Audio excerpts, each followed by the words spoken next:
हां, लक्ष द्या. प्रश्न चौथा आपण बघितला होता, ज्याच्यामध्ये येते इश्यू ऑफ शेअर, फॉरफेचर अँड रिइश्यू, म्हणजे भागांची विक्री, जप्ती, पुनर्विक्री. आपल्याला पाहायचा आहे प्रश्न क्रमांक 7, ज्याच्यामध्ये काय येते, ज्याच्यामध्ये फायनल अकाउंट. Very good.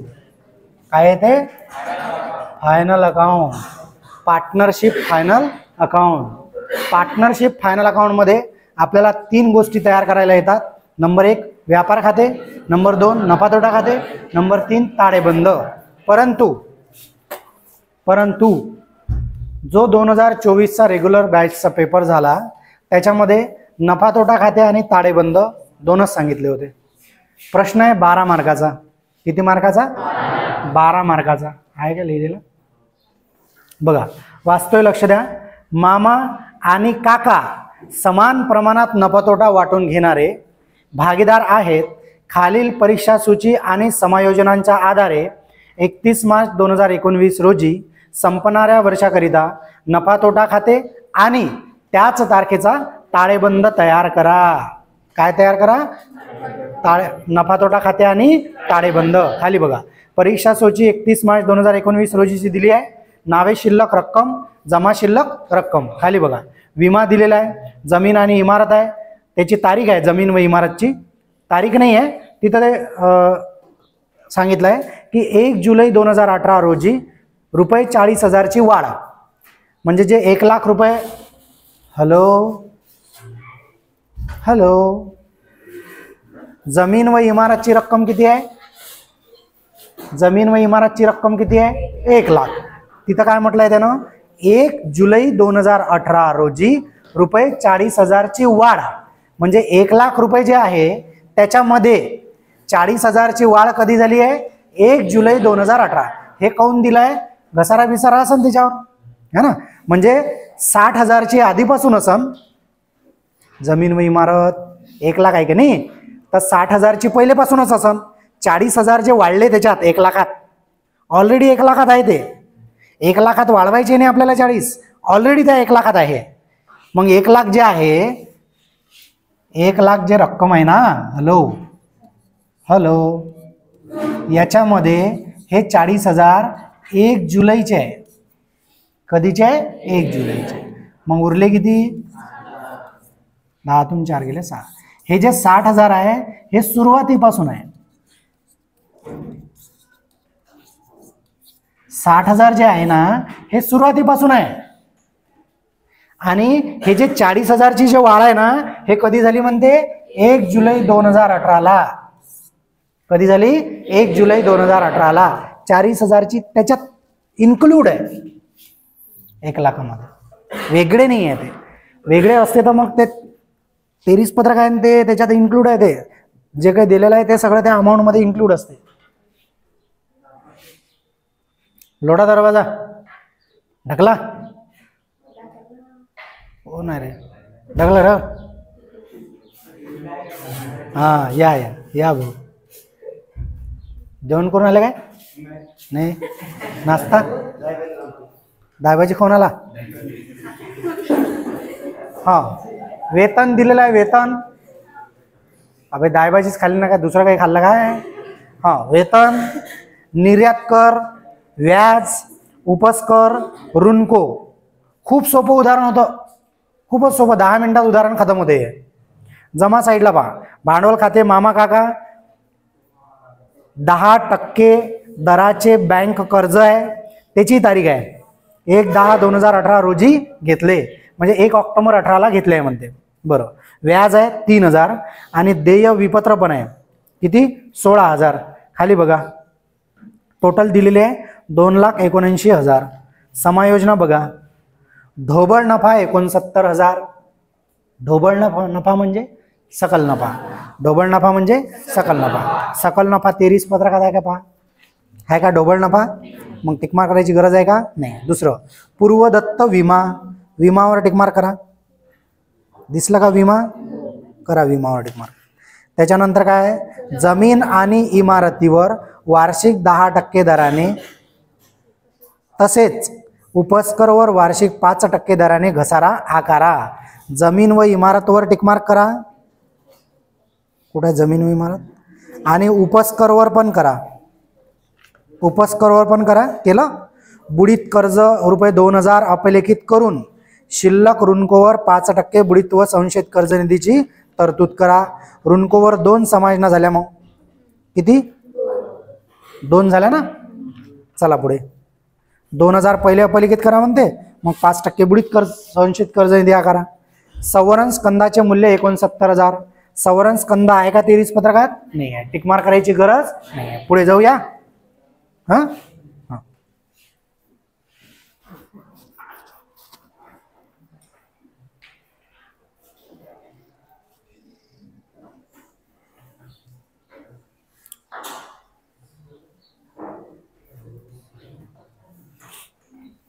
हां आपल्याला त्याने सांगितलंय. काय सांगितलंय? मामा आणि काका यांच्या पुस्तकात आपल्याला काय तयार करायचं आहे? नफा तोटा खाते आणि ताळेबंद. तर आपण काय करू? सोडू. काय सोडवू आपण? आपण काय करू? हे पहा इथं मी 2 नंबर लिहिला का नाही. इथं मी काय करतो हे असं खोडून टाकतो. कारण आपल्याला व्यापार खाते तयार करायचे नाही आहे ना. मग आपल्याला काय तयार करायचे आहे? आपण इथं लिहू प्रश्न कोणता? हां 7. प्रश्न 7वा. उत्तर काय? बाबा नाही बे. मामा आणि काका. मामा आणि काका. काका यांच्या पुस्तकात काय लिहायचं आपल्याला? मामा आणि काका यांच्या पुस्तकात नंबर 1 काय? व्यापार खाते नाही बे. नफा तोटा खाते. दिनांक 31 मार्च 2019 रोजी संपणाऱ्या वर्षाकरिता. ठीक आहे. कळलं का तुम्हाला? प्रश्न 7वा. उत्तर मामा आणि काका यांच्या पुस्तकात नंबर 1 नफा तोटा खाते. काऊन नंबर 1 नफा तोटा खाते? कारण नफा तोटा खाते आणि ताळेबंद 2च सांगितलं आहे म्हणून. व्यापार खाते सांगितलं का? नाही. तर हे आपल्याला तयार करायचं नाही. सांगितलंच नाही तर कशाला करायचं? उभारी काम नाही करायचं. कारण व्यापार खात्यातले पद पण दिले नाही आहे त्यांना. फक्त सकल नफा दिलाय जो याच्यातून येत असते, याच्यात जाते. नफा तोटा खाते करायचे आणि नंबर 2 आपल्याला करायचं आहे. नंबर 2 काय? ताळेबंद. दिनांक 31 मार्च 2019 रोजीचा. 2च करायचे आहे तयार. झाले 2 तयार. नफा तोटा खाते विवरण रक्कम डावी नावे उजवी जमा. ताळेबंद 31 मार्च 2019. हे पहा व्यापार खाते आणि नफा तोटा खाते रोजी संपणाऱ्या वर्षाकरिता असते. विवरण रक्कम डावी नावे उजवी जमा हे तसंच आहे नफा तोटा खाते. ताळेबंद जो असते तो दिनांक 31 मार्च 2019 रोजीचा. रोजी संपणाऱ्या वर्षाकरिता नाही, रोजीचा. आणि मग 4 कॉलम देयता रक्कम संपत्ती रक्कम. कळलं? आणि हे जे मधातली लाईन असते ना नेहमी, ताळेबंद असो व्यापार नफा तोटा खाते असो, हे मधातली लाईन डबल ओढायची. मधातली लाईन कशी ओढायची? डबल. हे मधातली लाईन घट्ट पाहिजे आपल्याला. काऊन? कारण या मधातल्या लाईन पासून काय होते? 2 बाजू होते. डावी उजवी. डावी नावे उजवी जमा. डावी देयता उजवी संपत्ती. इथं नावे जमा लिहायचं नाही. ताळेबंदात नावे जमा लिहायचं का? नाही. कारण तिथं विवरण रक्कम नाहीये. बरोबर ना? पुढे जाऊया. नफा तोटा खात्याने ताळेबंद केला आपण. नफा तोटा खात्याने ताळेबंद तयार केल्यानंतर काय करायचं? 23 पत्रकातले पद लिहून घेऊ पहिले. प्रिपरेशन करत असतो आपण. पहिले काय करतो? प्रिपरेशन करताना आपण काय करतो? व्यापार खात्याच्या नावेला प्रारंभन स्कंद आहे काय? नाही. त्याच्यानंतर खरेदी वजा खरेदी परत. जमाला विक्री वजा विक्री परत. पण व्यापार खातेच नाहीये. व्यापार खाते नाही, तयारच नाही करायचे आपल्याला. व्यापार खाते आपल्याला तयार करायचे नाही. मग पुढे जाऊ. नफा तोटा खात्यात प्रिपरेशन मध्ये काही लिहितो का आपण? नाही. ताळेबंदात लिहितो. ताळेबंदात काय लिहितो? भांडवल. कोणाचे? मामाचे भांडवल. डुक्कर तोंड्या. मामाचे भांडवल प्लस व्याज, 2 लाईन जागा, उचल किंवा आहारण, त्याच्यानंतर काकाचे भांडवल प्लस व्याज, पण व्याज तर आहे नाही याच्यात भांडवलावर, 2 लाईन जागा मायनस आहारण, हे आपण प्रिपरेशन करत असतो. नफा तोटा खात्यात काही लिहित नाही आपण, व्यापार खात्यात लिहितो. प्रारंभन स्कंद, खरेदी वजा खरेदी परत, जमाला, विक्री वजा विक्री परत. नफा तोटा खात्यात सुरुवातीला काही लिहित नाही आपण. ताळेबंदात मामाचे भांडवल प्लस व्याज, 2 लाईन जागा मायनस आहारण, काकाचे भांडवल प्लस व्याज, 2 लाईन जागा मायनस आहारण किंवा उचल. आता उदाहरणार्थ व्यापार खाते नाही आहे, उदाहरणार्थ व्यापार खाते नाही आहे, तर व्यापार खात्यामध्ये जो सकल नफा किंवा सकल तोटा येते, हॅलो, व्यापार खाते तयार करू का आपण? व्यापार खाते सांगितलंच नाही. म्हणजे उदाहरणार्थ व्यापार खात्यात जो सकल नफा सकल तोटा येते तो ऑलरेडी उदाहरणार्थ दिलेला असेल, त्याची नोंद पहिले करून घ्यायची. मग सकल नफा किंवा सकल तोटा, ढोबळ नफा ढोबळ तोटा दिलाय का? पहा, दिलेला आहे. ढोबळ नफा दिलाय, दिसते का? कुठे आहे? समायोजनेमध्ये ढोबळ नफा आहे. ढोबळ नफा आहे. नफा म्हणजे काय? उत्पन्न. नफा कुठे लिहायचा? जमाला. ढोबळ नफा, ढोबळ नफा कुठून आणला असं नाही, व्यापार खात्यावरून स्थानांतरित तुम्ही लिहू शकता, किंवा इथं आपण व्यापार खात्यावरून नाही आणला, डायरेक्ट लिहा. किती आहे ढोबळ नफा?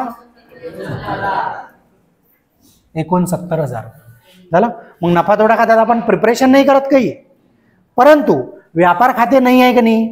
व्यापार खाते नाही आहे, मग व्यापार खात्यातून काय येत असते? सकल नफा येते नावेला, तर तो आपण जमाला लिहितो.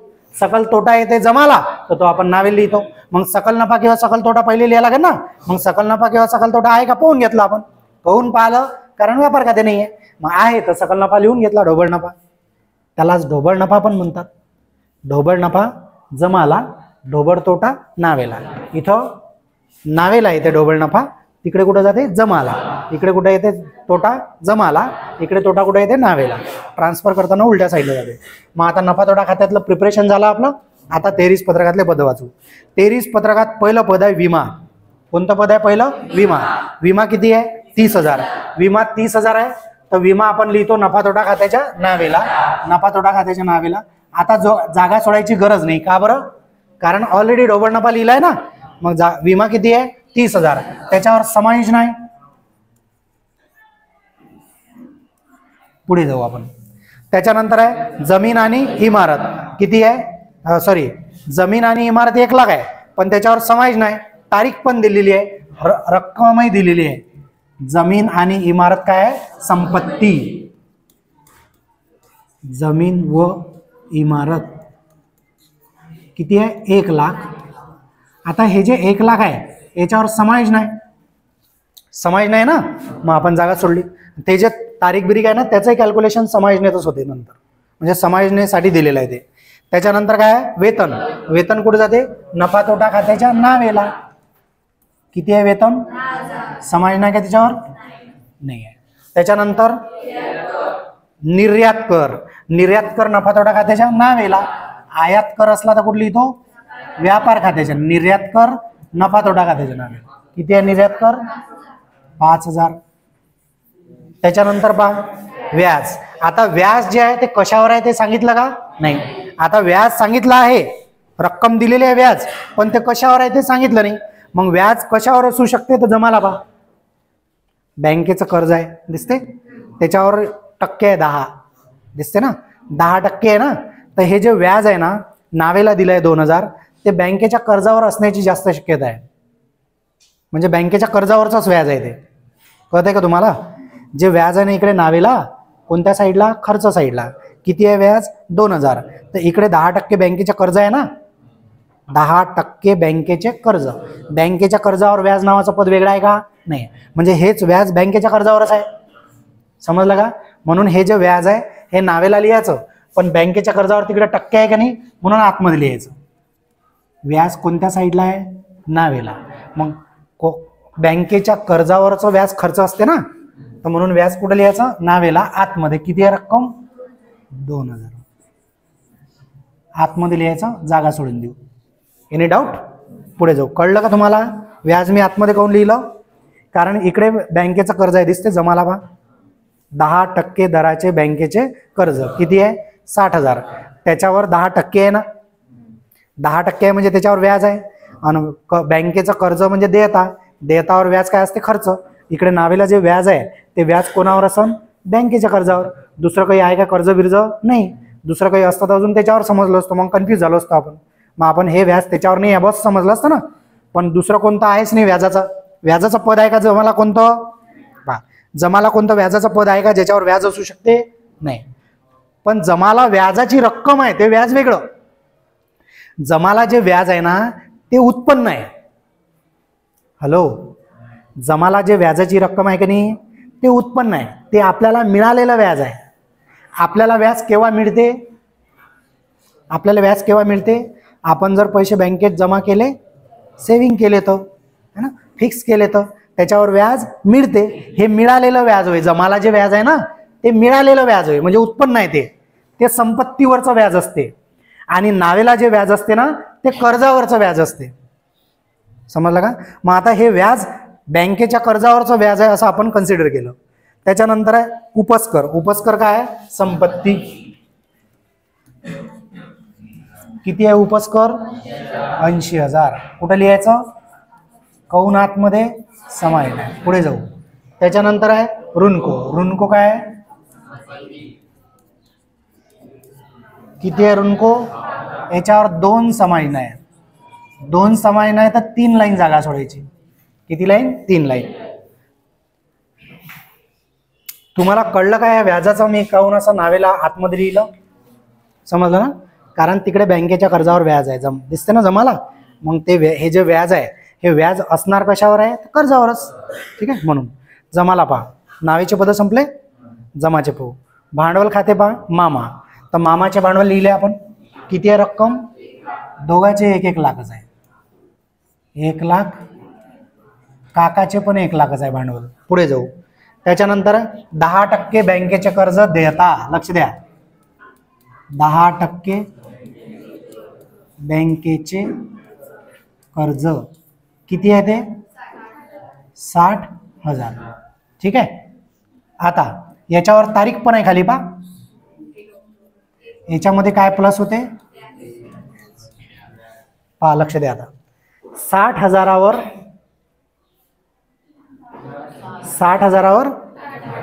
60,000च्या 10% येते 6,000. पण किती महिन्याचे, महिने. महिने किती 12. रक्कम किती, टक्के किती, 10% काढले तुम्ही. पहिले 60,000च्या 10% काढले, 60,000 10% 6,000. 10% पाहिजे होते, 6,000 आले. हे किती महिने झाले, 12 महिन्यावर. कोण आलो मी, तारीख आहे तिथं म्हणून. पहा तारीख कोणती आहे, 1 ऑक्टोबर 2018. वर्ष कधी संपलं, 31 मार्च 19. मग तिथं जे तारीख आहे ते पुढची आहे की आधीची आहे, आधीची आहे. मग त्या तारखेपासून हे तारखेपर्यंत मोजा. ऑक्टोबर, 1 ऑक्टोबर आहे ना म्हणून ऑक्टोबर घेतला. जर 31 ऑक्टोबर असतं तर ऑक्टोबर सोडून दिला असता मी, नोव्हेंबर पासून पकडलं असतं. पटतंय का तुम्हाला. कर्ज 1 ऑक्टोबरला घेतलं आहे की नाही, मग ऑक्टोबर महिन्यात घेतलाय ना कर्ज. 31 ऑक्टोबरला कर्ज घेतलं असतं तर मी ऑक्टोबर सोडून दिला असता, कारण 1 नोव्हेंबर पासून व्याज लागलं असतं ना. मग पण इथं 1 ऑक्टोबरला कर्ज घेतलं तर ऑक्टोबर पासून व्याज लागलं. ऑक्टोबर, नोव्हेंबर, डिसेंबर, जानेवारी, फेब्रुवारी, मार्च. किती महिने झाले, 6 महिने. मग 6 महिन्याचा व्याज आकारा लागल. पहा आता 10% 6,000 12 महिन्याचे, तर 6 महिन्याचे किती होईल, 3,000. टक्के 10च, पण 12 महिन्याचे 6,000 तर 6 महिन्याचे 3,000 रुपये व्याज. आता प्रॉब्लेम असा आहे, काय प्रॉब्लेम आहे, किती रुपये आलं व्याज, 3,000. परंतु यात 3,000 रुपये जे व्याज आहे कशावर आहे, बँकेचे कर्ज. बँकेचे कर्ज काय, देयता. देयता वाढते, नुकसान आहे. नुकसान नफा तोटा खात्याच्या नावेला, पण नफा तोटा खात्याच्या नावेला ऑलरेडी व्याज आहे 2,000. म्हणजे व्याज 2,000 ऑलरेडी दिलेला आहे. पटतंय तुम्हाला मी काय म्हणालो. याच्यावर व्याज किती आलं, 3,000 आलं. 3,000पैकी ऑलरेडी 2,000 रुपये व्याज दिलेला आहे. 2,000 रुपये व्याज ऑलरेडी पेड आहे, पेड खर्च केलेला आहे. 2000 रुपये जर व्याज ऑलरेडी दिलेलं आहे, मग राहिले किती? 1000. मग 1000 रुपये व्याज इथं प्लस करायचं. कोण लिहिलं 1000 समजलं?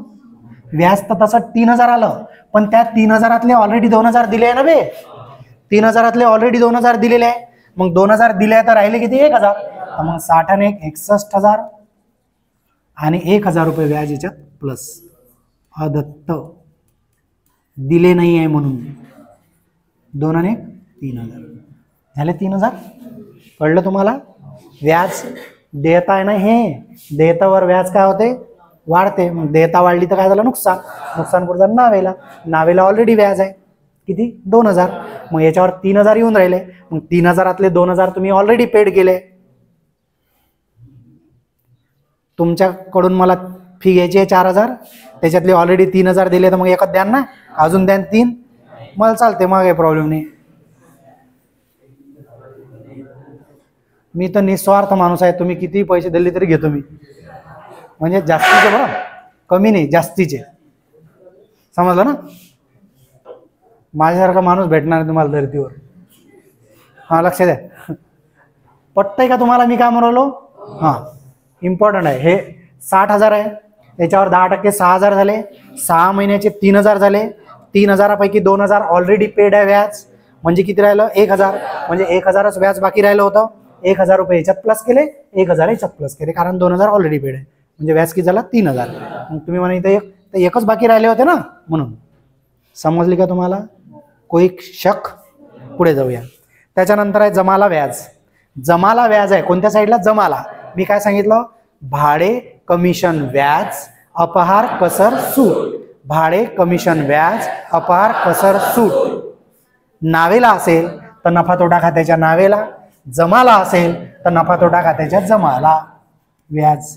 हे संपत्तीवरचं व्याज आहे. हे जे जमाला व्याज येत असते ना, हे जमाला जे व्याज असते ना, हे मिळालेलं व्याज आहे.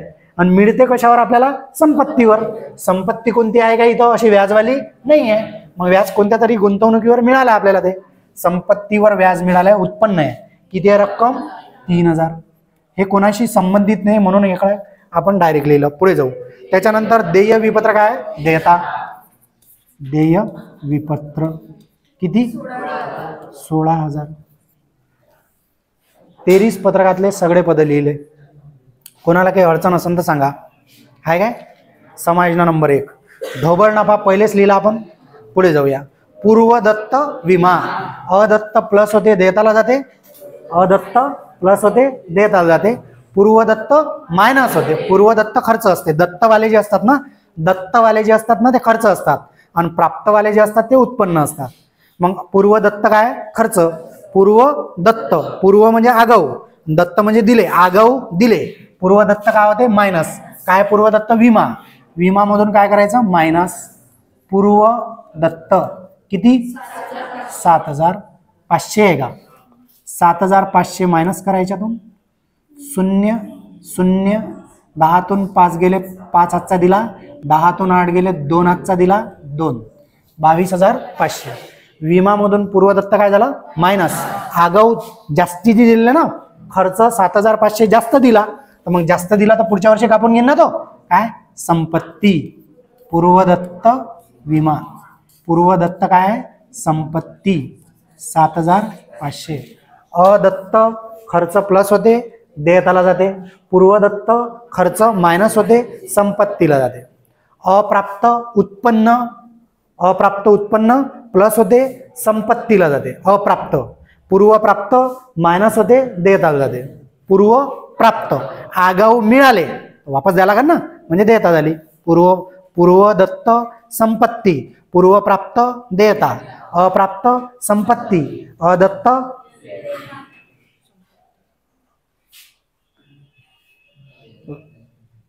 लक्षात ठेवा लागते व्यवस्थित. अदत्त प्लस होते, अदत्त प्लस होते, देयताला जाते. पूर्वदत्त मायनस होते, संपत्तीला. अप्राप्त प्लस होते, संपत्तीला. पूर्वप्राप्त मायनस होते, देयताला जाते. अदत्त पूर्वदत्त खर्च असते, अप्राप्त पूर्वप्राप्त उत्पन्न असते. प्राप्त असते ना त्याला लागून, अप्राप्त पूर्वप्राप्त. प्राप्त म्हणजे उत्पन्न, उत्पन्नातून प्लस मायनस होते. माय बाई, काय काय करा. उलीचा जीव घेईन काय? जीव मी घेईन काय? मी कसा घेईन? यम घेईन. कोण घेईन? ज्यानं लिहिले पुस्तकं तो घेऊन राहिला तुमचा जीव. माझं काही नाही आहे. मी तर सांगू राहिलो. जमीन आणि इमारतीवर वार्षिक 10% दराने घसारा. जमीन आणि इमारतीवर 10% घसारा. रक्कम किती आहे? 1 लाख. आता 1 लाखाच्या 10% ते 10,000. परंतु किती महिने? 12. पण प्रॉब्लेम आहे दादा. कसा? मागे चला. तारीख आहे आणि रक्कमही आहे. 1 जुलै 2018 रोजी 40,000ची वाढ. मग आता हा कार्यक्रम जमत नाही. काऊन? आपण 1 लाखावर काढले ना 10%. 1 लाखावर नाही काढायचे आपल्याला. पहा मग आता असा आहे ते धिंगाणा. 1 लाख रुपये जे आहे ना, हॅलो, याचे 2 भाग करा लागते आपल्याला. 40,000, 60,000. तो काय म्हणून राहिला पहा. 40,000ची जे संपत्ती आहे ते 1 जुलै 2018ची आहे. हो, 40,000ची जे संपत्ती आहे ते कधीची आहे? 1 जुलै 2018ची आहे. आणि वर्ष कधी संपलं? 31 मार्च 19. मोजा. जुलै, ऑगस्ट, सप्टेंबर, ऑक्टोबर, नोव्हेंबर, डिसेंबर, जानेवारी, फेब्रुवारी, मार्च. 9 महिने. 9 महिने. हेच दिसते का? 9 महिने म्हटलं का? हां. किती महिने? 9 महिने. आता 9 महिन्याचा याच्यावर घसारा करायचा आहे. कशावर? 40,000वर. 60,000चा काही दिलं आहे का? म्हणजे याच्यावर 12 महिन्याचा घसारा आकारा लागेल. याच्यावर तर पूर्ण आकार लागेल ना. याच्याबद्दल काही सांगितलं का? मग 60,000च्या टक्के किती? 10.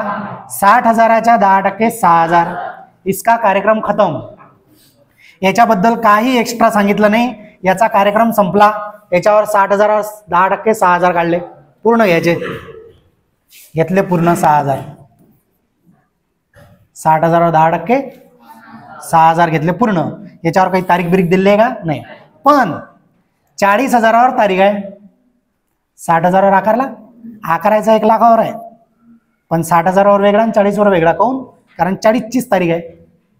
60ची तारीख नाही आहे. मग 60,000वर 10% 6,000 घेतले पूर्ण. चला पुढे. 40,000वर 10% 4,000 12 महिन्याचे. 40,000वर 10% 4,000 12 महिन्याचे. मग 6 महिन्याचे 2,000, 3 महिन्याचे 1,000. आपल्याला पाहिजे 6 आणि 3 9 महिन्याचे. मग 6 महिन्याचे 2,000, 3 महिन्याचे 1,000, तर 9 महिन्याचे झाले 3,000. मग 9 महिन्याचे 3,000 याच्यात प्लस 60,000वर 10% 6,000, 40,000 10% 4,000 12 महिन्याचे, 6 महिन्याचे 2,000, 3 महिन्याचे 1,000, असे 9 महिन्याचे 3,000. याच्यात प्लस 6 आणि 3 9,000. एवढा रुपये घसारा जमीन व इमारतवर आकारावा लागतो. करफळलं, कारफाय, मरफटलं.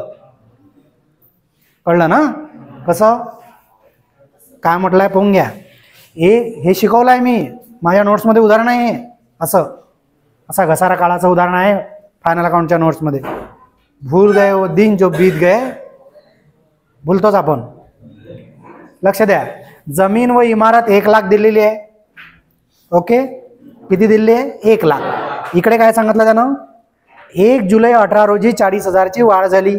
कशामध्ये? 1 लाखामध्ये. म्हणजे 1,40,000 झाले काय? नाही. 1 लाखामध्येच.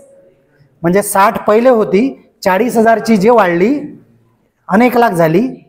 40,000 वाढून 1 लाख झाले ते. म्हणजे पहिले 60च होते. 1 लाख झाले नंतर ते कधी झाले? 1 जुलैला. म्हणजे 40,000ची आपल्याला तारीख दिलेली आहे. 40,000 10%, 4,000. 1 जुलै ते 31 मार्च 9 महिने. मग 12 महिन्याचे 4,000, 6 महिन्याचे 2,000, 3 महिन्याचे 1,000, 9 महिन्याचे 3,000. किंवा असं पण काढू शकता, 12 महिन्याचे किती, 4,000 किती महिन्याचे, 12 गुणिले करायचे 9. 4,000 किती महिन्याचे, 12. 4,000 भागेला 12. 4,000 भागेला 12 महिन्याचे काढायचे पहिले, त्याला 12 न भागायचं, गुणाचं 9 न. 4,000 भागेला 12 गुणेला 9. मग 4,000 ले 12 न भागा, 12 1 12, 12 त्रिक 36, 10तून 6 गेले 4. हातचा दिला ना मग, 0 0, 12 त्रिक 36, 4 0, 12 त्रिक पॉइंट 3 3 येते. मग 3,333, सॉरी 333.33, 3,000 नाही, गुन्हेला किती, 9. 9 त्रिक 6, 9 त्रिक 27, 7 हातच्याला 2, 9 त्रिक 27, 28, 29, 29 9 हातच्याला 2, 9 त्रिक 27, 28, 29 9 हातच्याला 2, 9 त्रिक 27 2, 29 9 हातच्याला 2, 9 त्रिक 27 2, 29. 2,999.97 म्हणजेच एक वाढवायचा. किती, 2,999 मध्ये एक वाढवला म्हणजे 3,000. किती झाले, 3,000. समजलं का तुम्हाला? पॉईंट नंतर 50 पेक्षा जास्त आहे ना, एक वाढवायचा. मग याच्यात 2,999, 2 आणि 2 1,099 प्लस 2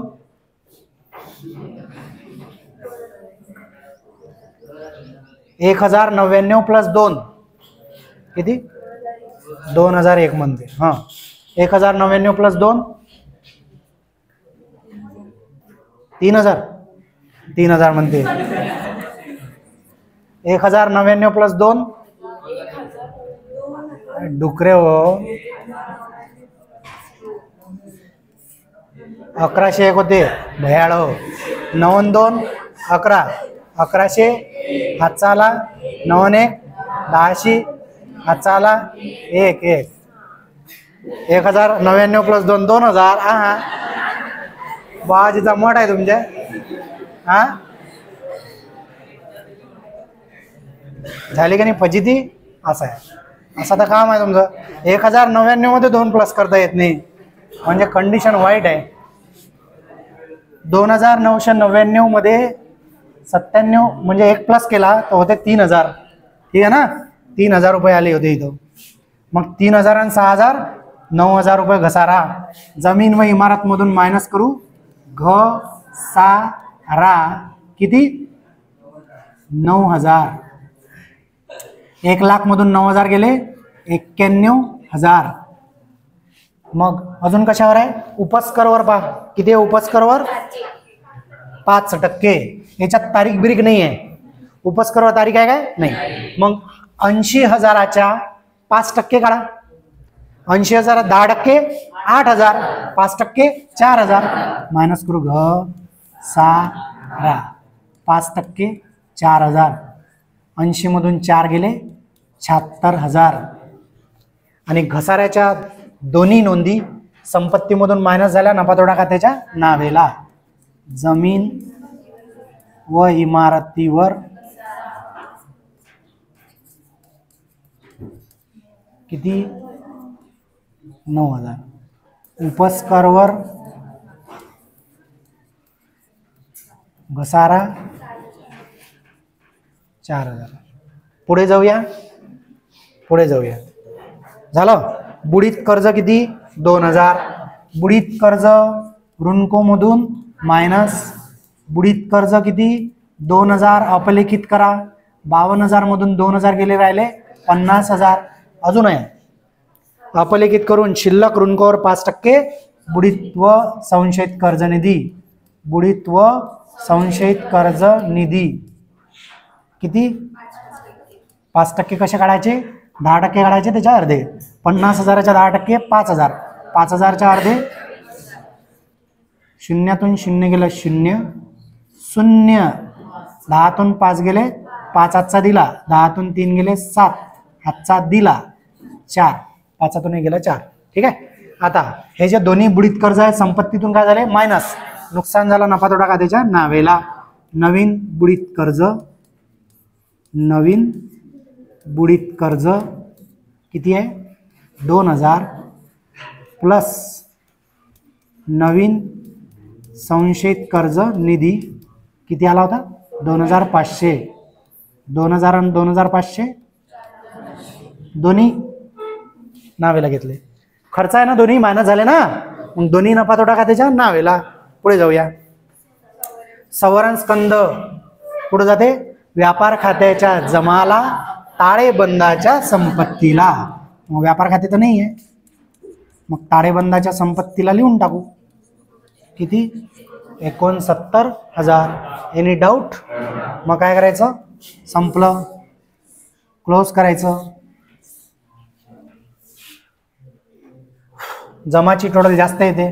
69 आणि 3 72,000. नावेची करून घेऊ. 2 0 कॉमन आहे. 5 5 10 10शी 0, हातचा आला 1 1 4 5 4 9 9 18 18 आणि 3 21 आणि 5 26 आणि 2 28शी हातच्या आले 2 2 आले ना. 2 आणि 1 3 आणि 2 मायनस करू. 0 0 0. 12तून 8 गेले 4, हातचा दिला. 7तून 6 गेले 1, 14,000 आले. जमाची टोटल आहे 72,000. तेच नावेला किती बॅलन्स आलं? 14,000.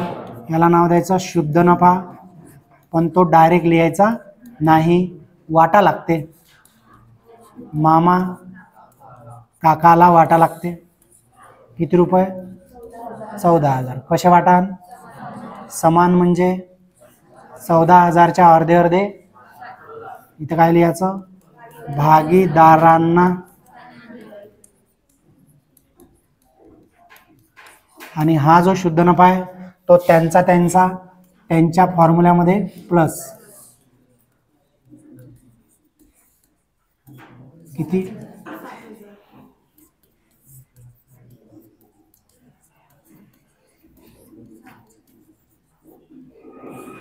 1,07,000.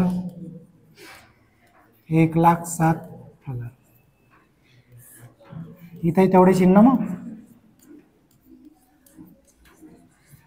ताळेबंदाच्या दोन्ही बाजूची टोटल सारखी आणि होणार 0 0 0.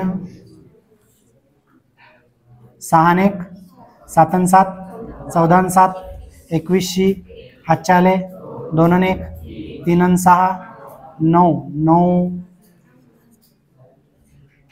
9 झाले. 1 आणि 1 2,91,000.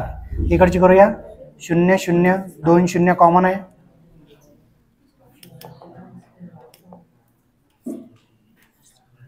0 5 आणि 5 10 10शी 0, हातचा आला 1 9 आणि 1 10 आणि 7 17 आणि 7 24 24 आणि 6 30 30 आणि 1 31शी हातच्या आले 3 आणि 6 9 9 आणि 4 13 13 आणि 7 20 20 आणि 9 2,91,000. दोन्ही साईडची टोटल आली. म्हणजे आपण सर्व उदाहरण 100% बरोबर आहे. कोणाला काही अडचण असेल तर सांगा, नाही असेल तर नका सांगू. धन्यवाद. पार्टी आपली आभारी आहे.